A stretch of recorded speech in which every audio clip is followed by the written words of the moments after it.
Okay guys, so we're gonna talk about how do you fix tight hamstrings.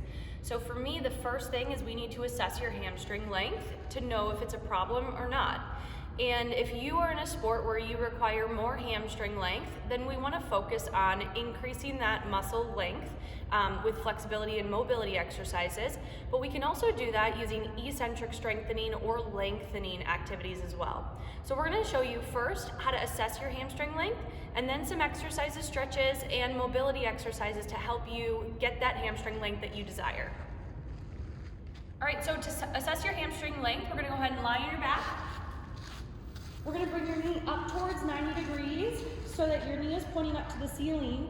We're gonna hold that there, and then we're gonna straighten our leg up to the ceiling, and then this is our measurement, okay? You can actually use a paper and pen and put this along a wall and then measure this angle right here, and then use a protractor from geometry class to measure what angle this is, okay? What we don't want is all of a sudden that leg to straighten out. We just want to maintain this 90-degree angle and then kick that leg up. And if this is where your hamstring stops, this is your hamstring length. Now, we really want to make sure that we assess for asymmetries here. We'll hold that leg up, kick it up. Again, if this is where our hamstring stops, then this is the angle that we are measuring. Our femur or our thigh bone is right here, and our shin bone is right there. So we hold that leg up. If I can straighten it a little bit further to 180 degrees, straight up and down, this would be my measurement, okay? So go ahead and measure and assess your hamstring length and see if you have any asymmetries or flexibility deficits. All right guys, so we're gonna do a dynamic hamstring stretch. So we like to do this to increase the flexibility and mobility in your hamstring, as well as increase the length. You would do this before a activity, stop.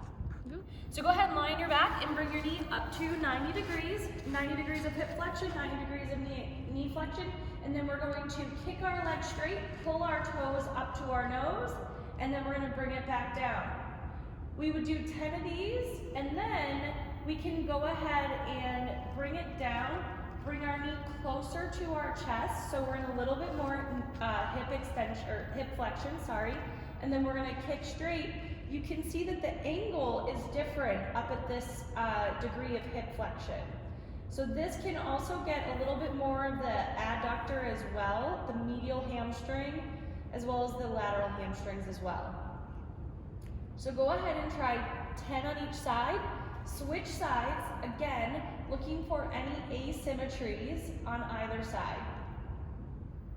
So in addition to working on your hamstring flexibility, we're also going to work on your core stabilization because they kind of come hand in hand. In order to get the leg up and a little bit higher, we also have to have the core stabilization and strength to be able to bring that leg up. So we're going to work on both of those right now. Go ahead and lie down. We're going to do a version of a Pilates scissor move. So lie on your back.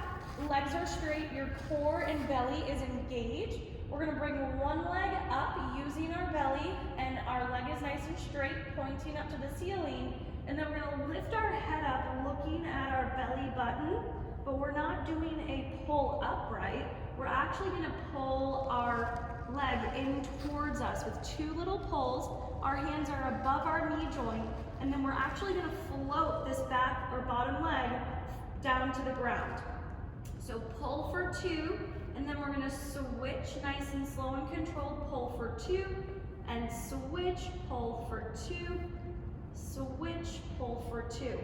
So we're gonna keep going with this, engage through your belly, lift your shoulders and head up off the ground, pull for 2, so you should be feeling a stretch in your hamstring as well as a core workout here. Right and left is 1, do 10, and then take a break. Last but not least, we're gonna add a dynamic and a static stretch here. It's a combination movement. This is one of my favorites after you've done a really great warm-up, you've done some dynamic work and some other flexibility activities. We're gonna do this dynamic static stretch right here. So put a stretching strap right on your foot here, and then we're gonna lie on our back. We'll bring our leg up to 90 degrees here if this is where you need to start. I'm gonna bring my knee in a little closer because I already hit 180 degrees for my hamstring flexibility. So if you're a dancer, a gymnast, or anyone else who has more flexibility in your hamstrings, Bring this knee up towards your chest, and then our goal, we're gonna keep this leg here, and then we're gonna stretch up for the dynamic part, hold for 2 to 3 seconds, and then we're gonna relax down. And then we're gonna stretch up and then pulling down on the strap here, and then relax. So we could do 10 of these, and at the top, after 10, go ahead and hold it for 30 to 40 seconds, and you'll really feel that stretching in the back of the hamstring. We keep the knee bent to take the calf out of the stretch. I also focus on breathing, so close your eyes, take some deep breaths, and with each deep breath, bring your hip a little closer to your chest and straighten your leg a little closer up and over your head.